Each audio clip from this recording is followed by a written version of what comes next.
folks, so we're working on the Pioneer P26 today. This bad old girl. And it's got a single jet, low idle carburetor on it. That's the only adjustment you got right here, right? And it's an old saw. I would like to be able to mess with the high jet. So what I'm gonna do is I'm gonna swap the carb out for a carb for a Husqvarna 50. They say that they fit. All you gotta do is swap out the throttle cable, the throttle, and see right now this is what we got going on. Okay, all we gotta do is swap this out, this piece, and it was another piece, I can't quite remember, but we're gonna check it out. These fuel lines are still nice and soft, so we're gonna go ahead and do that. If I run into any issues, I'll show you. I'm not a mechanic guy, I'm gonna be figuring this out, so I'm not one to be teaching. I'll show you something along the way.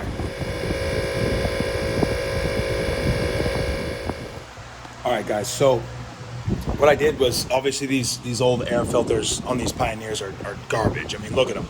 They just sit on this lip, and I had to clean all that stuff out. If you're cleaning out your air filters though, make sure you plug the hole to your jug. You don't want to get stuff in there. But this is actually going pretty good. I'm not so sure about the choke though. But what I did was, okay, let me line these things up. Whoops. Sorry guys, it's a little funny. So obviously we got two jets on this one. We only have a low idle adjustment here. All right. This was the throttle on the new one right here, and it didn't fit. So we swapped them. All right. And to swap them, what you got to do is come over here, pop that little pin off, or the little clip, and take the throttle plate off and slide it out the other side. You got to be real careful with the springs and everything. I actually put mine in a vise real gently just to keep it from unwinding. But yeah, I'm not so sure about how the choke's gonna work, because on this, the choke, it's just a straight choke that goes straight to the throttle. There's no like secondary plate there. But we're gonna keep putting this thing together, and we're gonna see how she works. All right, we got to take this fuel line off right here. So it's super short, but I mean, man, this is still soft and supple. The guy I got it from said that they've never been replaced. I mean, this saw runs mint. I mean, we're taking that off because notice how this carburetor has a 90-degree elbow back towards the tank, and this one does not. So we need some slack. All right, we got the carburetor on. All right, so the tricky thing was, I didn't know as if we should just take off the choke on this new carb, because it didn't work. So we just took that choke off and put this new one on. The low jet screw lines right up with the old low idle hole, so I had to make another hole. I hate to mess with a saw like that, but I mean, look, the choke works. Choke works mint. Throttle works mint. We have this little bend here, so I'm gonna have to try to figure out how to get that thing not to be bent like that. It's gonna be tricky. I heard that was the most tricky part, but I'll figure it out. A couple guys said that they did have bends in their lines, but they said it wasn't enough to mess with the way the saw was idling. So I guess I'll find that out. Yeah, I don't know how they did this, but I mean, I don't even want to push this in there. How does this still run? I don't understand that part. That's a pretty vicious bend. I might have to put a new nipple on there. Yeah, I don't know guys, we might have to come up with some kind of funky new filter. Not sure, but anyways, let's see if this thing will run, huh?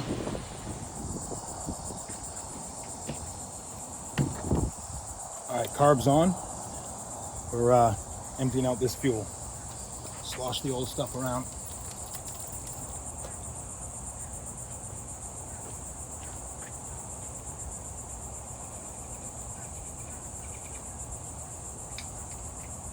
All right, new fuel.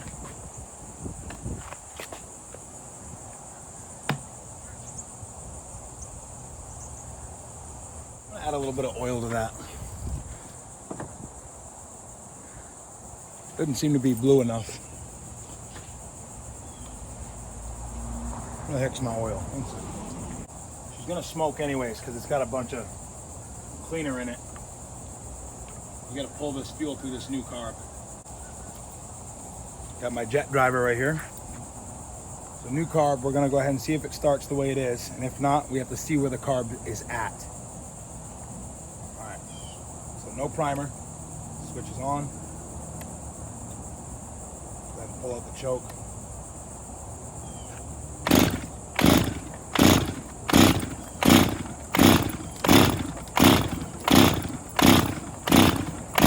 Pulling fuel through. Oh, there we go.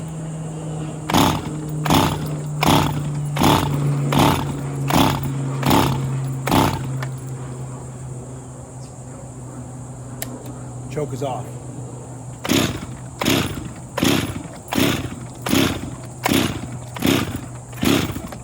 All right, now we're gonna see if it's flooded. We're gonna squeeze the trigger and pull.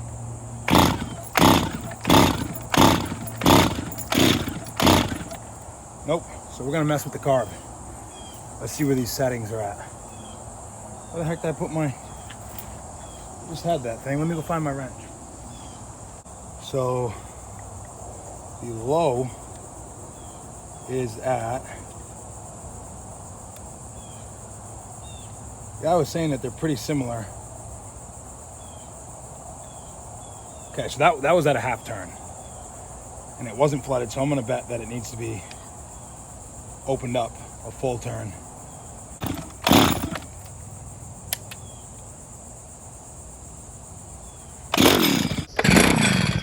Oh.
Turn. That's why it wouldn't start.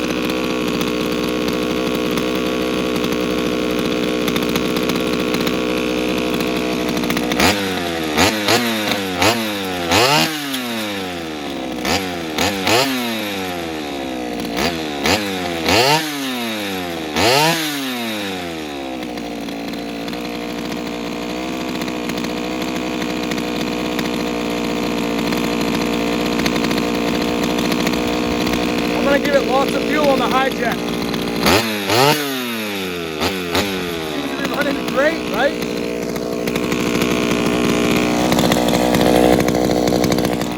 Let's go put the air filter on it and put the bar on it before we hurt something. Wow, what a saw, man! Guys, I had to use the starting fluid. Instead of breaking I got long arms, and every time I pull a saw, I reach the end. No matter how hard I try not to yank on the end of it, I use a little bit of starting fluid and let it idle, and then, figured it out. But there we go. Let's get something on this and see what she can do. Little bitty muffler mod. Okay, so you take the muffler off. Right on the side here, you got this tube, this port that goes through out the side. It's nice, right? Yeah, it is. But it'd be better if we had this action going on. Okay? Whoa. Popped a couple holes in it. Okay? Now we just got to make sure we get rid of that burr.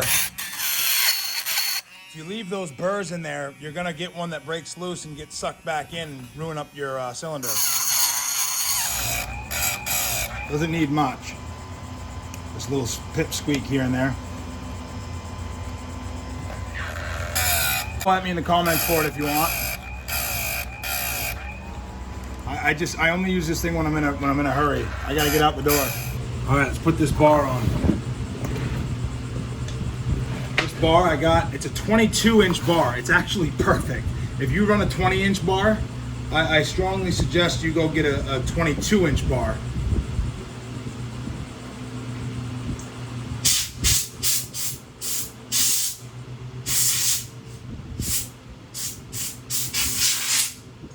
Especially if you're gonna, you got felling dogs that stick out to here, you're losing 2 inches. So a 22-inch bar will give you that inch back, or those 2 inches back. It's the same exact chain, same exact bar as the Husqvarna Rancher 450. And I love it. I've grown to love the 325 chains and the bars. Be true if I get that tensioner hole lined up. Gonna back it off a little bit. Gonna tighten up this chain.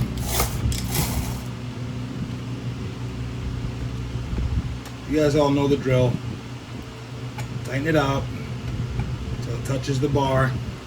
All right, grab your handle, touch it to the table, tighten it up again. Reason for that is because when your bar tip goes up, chain sags again.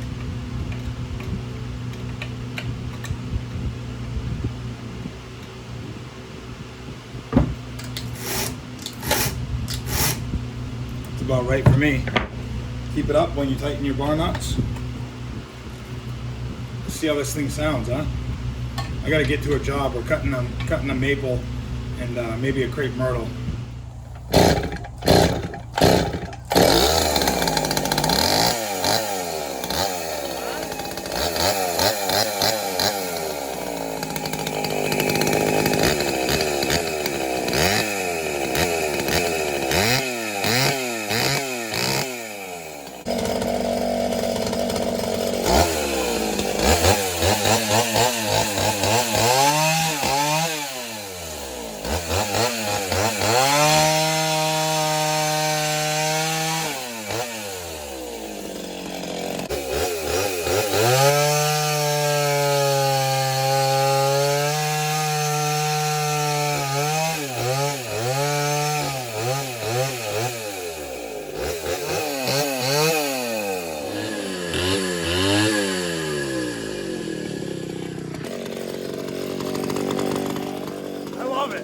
I love it. I'm in love with it. My first vintage power saw, and I'm never ever giving it away or selling it. Look at this thing.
Rakers haven't been touched. I'm halfway through the chain, so it could cut faster.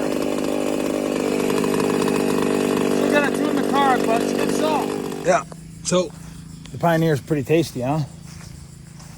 I seem to like it quite a lot. It's pretty tasty.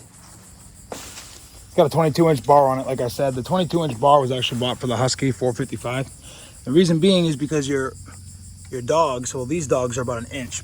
But these custom dogs on this Rancher 450 are about 3 inches. So you lose 3 inches of your 20-inch bar. So you really got about an 18-inch bar. if my math is correct. Look at that hinge wood. Even on that little guy. Anyways, yeah. Get a 22-inch bar. You can find them on eBay for like $16. But if you're looking to mess with a Pioneer P26, the bar fits perfectly with the Husky. All right, Tess, come on, let's go look at these. I'm not filming you, don't worry. No, you're not. Oh, it shut off.